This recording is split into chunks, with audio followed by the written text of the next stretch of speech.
ప్రత్యేకమైన అనుబంధం ఉంది. మీరు అసలు షో స్టార్ట్ చేస్తున్నప్పుడే వాళ్ళ పేర్లు తలుచుకుంటూ స్టార్ట్ చేశారు. మీకు అంత క్లోజ్‌నెస్ ఉన్నప్పుడు వాళ్ళతో రాజకీయాలలోకి మీరు రావాలి అని ఎప్పుడు అనుకోలేదా? ఆ ప్రవేశం గురించి ఎప్పుడు ఆలోచించలేదా? ఏదైనా తెలిసిన పని చేయాలని నా ఉద్దేశం అమ్మా. హ్మ్. థ్యాంక్స్ టు చంద్రబాబు నాయుడు గారు. సరే, నాకు మీరు ప్రతి పని స్టార్ట్ చేసే ముందు వెంకటేశ్వర స్వామి దగ్గర నుంచి స్టార్ట్ చేస్తాం, ఆయన పాదాల దగ్గర ఆ కార్యక్రమాన్ని పెట్టి స్టార్ట్ చేస్తామని చెప్పారు. ఈ ప్రస్తావన వచ్చినప్పుడు Annamayya romantic, drama, mythology, fantasy ఇన్ని జోనర్లలో సినిమాలు తీసే మీకు, comedy and glamour most important అని భావించే మీకు, అన్నమయ్య లాంటి ఒక డివోషనల్ సబ్జెక్ట్ చెయ్యాలి అని ఎందుకు అనిపించింది? యాక్చువల్లీ అన్నమయ్య సినిమా ఇప్పటికీ కూడా రీసెంట్ సినిమా రిలీజెస్తో పోల్చుకుంటే ఆడియో ఆఫ్ అన్నమయ్య ఆ సేల్స్ ఇప్పటికీ కూడా స్కై రాకెటింగ్ అవుతూనే ఉన్నాయి. అన్నమయ్య ఒక ఆణిముత్యం, అన్నమయ్య మ్యూజిక్ అసలు వేరే లెవెల్. ఈ డివోషనల్ సబ్జెక్ట్ చేయాలన్న థాట్ మీకు అసలు ఎట్లా? అది ఏదైనా ఆయనే ఇచ్చాడు. తిరుపతి సినిమా మొదలు పెట్టేటప్పుడు తిరుపతి వెళ్ళి మొదలు పెడతాం, గడ్డం ఇచ్చేస్తాను. అయిపోయిన తర్వాత తిరుపతి వెళ్ళి గడ్డం ఇచ్చేస్తాను. ఇట్లా ఇప్పుడు వరకు నా గడ్డం తిరుపతిలో తప్ప ఎప్పుడైనా ఎక్కువ రోజులు అయితే పెడితే కొంచెం ట్రిమ్ చేస్తాను అంతే. అన్నమయ్య అనే సబ్జెక్టు బాపు గారు, విశ్వనాథ్ గారు లాంటి వాళ్ళు కాకుండా నాకు అవకాశం రావడానికి ఆయనే కారణం అనుకుంటా. స్వామే పంపించుంటాడు, స్వామే అడగకుండా అన్నమయ్య ఇచ్చాడు. అండ్ ఆ కథ నాకు రావటం, నాగార్జున ఏంటి, రాఘవేంద్ర ఏంటి, సుమన్ ఏంటి అనుకునేది ఛాలెంజ్గా తీసుకుని నాగార్జున పెట్టడానికి రీజన్ అంటే వాళ్ళ ఫాదర్ విపన్నారాయణ ఇవన్నీ కూడా చేశారు. అది కాకుండా ఇది చూడాలంటే మామూలుగా లోపలికి రావాలంటే భక్తి సినిమాలకి హీరోలు ఉంటే బెటర్ అని చెప్పి హీరోని పెట్టి జనాన్ని లోపలికి తీసుకొస్తే గ్యారంటీగా హిట్ అవుతుంది నమ్మకం. అందునే ప్రెస్ షూటింగ్ జరుగుతున్నప్పుడల్లా ప్రెస్ మీట్ పెట్టలు అసలు ఒకేసారి సినిమా చూపించాం అనమాట. బెస్ట్ కళ్ళకి పండగ అసలు స్వామిని అలా చూడడం. అసలు క్లైమాక్స్కి అయితే ఇప్పుడు కూడా ఫోన్ చేసి కళ్ళెమ్మటి నీళ్లు తిరగని వాళ్ళు ఉండరు సార్. ఉన్నారంటే వాళ్ళకి అసలు ఇంకా వాళ్ళు వేరే జోనర్ అని అర్థం చేసుకోవాలి అంతే. ఇప్పటికీ టీవీలో వచ్చినప్పుడు చూస్తే ఫోన్లు వస్తాయి నాకు, ఎందుకు రాగంగా అంత ఏడిపించావు అంట. నాకు కూడా అది రామదాసు నిజంగా స్వామి మీ చేత జయించారు అన్నట్టుగా భావించారు. చిరంజీవి గారు, వెంకటేష్ వీళ్ళందరూ కూడా ఎన్ని సినిమాలు చేసి లాభంగా ఒక అన్నమయ్య చాలు అంటాను. అండ్ మనం బాధ్యతగా తీసుకుని ఇంట్రడ్యూస్ చేసిన వెంకటేష్ కానీ, మహేష్ బాబు కానీ, అల్లు అర్జున్ కానీ వీళ్ళందరూ వాళ్ళ టాప్ పొజిషన్లో ఉన్నందుకు అంతకన్నా మనకేం కావాలి? సార్థకం సార్, అసలు జన్మ సార్థకం అంతే. మీతో పనిచేయడమే మహాభాగ్యం. అలాంటిది ఇంట్రడ్యూస్ చేసి వాళ్ళందరూ టాప్ పొజిషన్లో ఉండడానికి కారణం మీరే అని అంటే మాత్రం అసలు ఇంత కంటెంట్మెంట్. సరే, ఇప్పుడు పెద్ద సినిమాల్ని అంటే 70mm స్క్రీన్ ఫిల్మ్స్ని, బిగ్ సినిమాస్ని మీరు షూట్ చేశారు, మీరు హ్యాండిల్ చేశారు. ఆర్కే బ్యానర్తో చాలా సీరియల్స్ చేశారు. అది కాకుండా ఇప్పుడు ట్రెండ్కి తగ్గట్టుగా ఓటీటీలో వెబ్ సిరీస్ని కూడా మీరు డైరెక్ట్ చేశారు. కొన్ని వెబ్ సిరీస్ మీరు చేయడం జరిగింది. ఈ ప్లాట్ఫామ్ని ఎలా చూస్తారు మీరు? అప్పుడు సీరియల్ మొదలు పెట్టినప్పుడు ఐడియా అందుకు వచ్చిందని చెప్పాను కదా. కొత్త మొత్తం అయిపోయిన తర్వాత నాకు బ్లాంక్ అయిపోయానమ్మా. బ్లాంక్ అయిపోయాను. ఇప్పుడు ఏం చేయాలి మనం? కాళ్ళ ఆఫీస్కి వచ్చి కూర్చుని ఏం చేయాలి?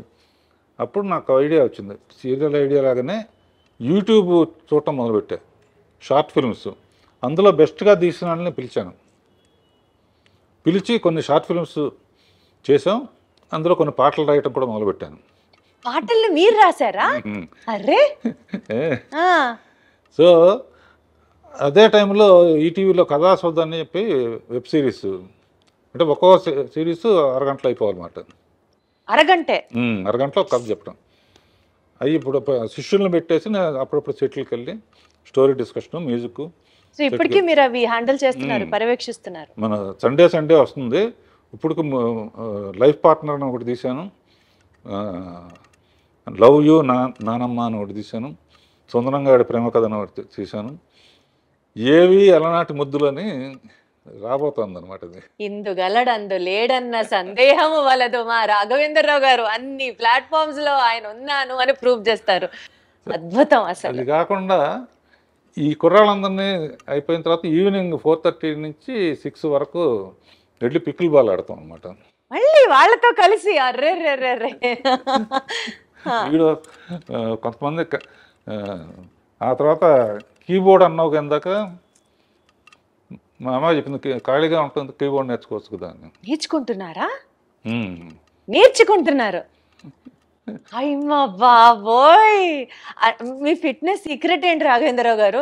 ఎప్పుడు ఆ స్మైల్, ఇన్ని యాక్టివిటీస్, చాలా జోష్ఫుల్గా ఉండడం, సరదాగా ఉండడం. అసలు మీ ఫిట్నెస్ సీక్రెట్ చెప్పండి. మీరు ఏం తింటారు చెప్పండి. తిండిదేమీ లేదు కానీ ఎక్కువ ఫూల్స్ ఉన్న చుట్టూ ఉంటారు. మరి హార్వర్డ్ యూనివర్సిటీ ఇది జేసీ మిల్లర్ ఇటువంటివన్నీ ఎత్తుపండని లేకపోతే ఈడని ఆడని ఊరిని జోకులు వేసుకుంటూ నవ్వటం చాలా ఇష్టం నాకు, నవ్వించటం కానీ. అందుకనే భరణీను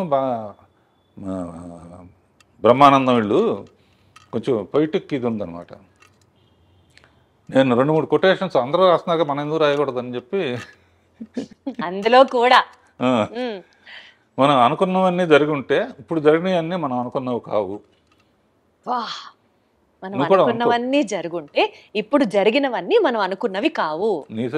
నువ్వు అంతేగా అంతేగా అంతేగా. అది కాకుండా లైఫ్ని ఇంత లైట్గా తీసుకుంటేనే సీరియస్గా ఉంది, సీరియస్గా తీసుకుంటే ఎలా ఉంటుందని. అంతేగా, అదొకటి నాకు చాలా ఇష్టమైంది. అది మెయిన్ అనమాట. లైఫ్ని ఎంత ఇది వచ్చినా కూడా దాన్ని వెల్కమ్ చేయటం, జోకులు వేసుకుని మీరే పోయిందిరా సినిమా పోయింది కదా.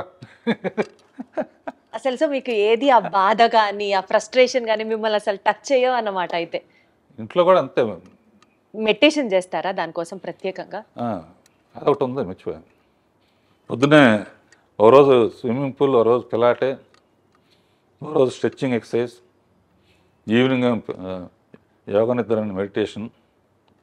ప్రతిరోజు పికిల్ బాల్ అవగానే స్నానం చేసి 40 minutes మెడిటేషన్. సో టైముని అలా విభజించుకుంటా. పని లేకపోతే నాకు ఏదో చెయ్యి కాలు ఆడదంటారే. అందుకనే మీరు ఆ 16th year దగ్గర ఆగిపోయారు రాఘవేంద్రరావు గారు. ఇంకా అసలు ఏజ్ ముందుకి రాలేదు అంతే. హ్యాపీగా ఎప్పుడు సరదాగా ఉంటాం. ఈ వాళ్ళ దగ్గర నుంచి నేను నేర్చుకుంటున్నానమ్మా, నా దగ్గర నుంచి వాళ్ళు నేర్చుకుంటున్నారు. కొంతమంది చెప్తారు కదా, కేజీ 1200 రూపాయలు ఉండే బియ్యం తింటాం, లీటరు 5000 రూపాయల నుంచి 10,000 రూపాయలు ఉన్న డైరెక్ట్గా హిమాలయాస్ నుంచి తెచ్చిన వాటర్ తాగుతాం, అదే మా బ్యూటీ సీక్రెట్, అదే మా ఫిట్నెస్ సీక్రెట్ అంటారు కదా. అట్లాంటి ప్రత్యేకమైన తిండ్లు మీరేం తినరా?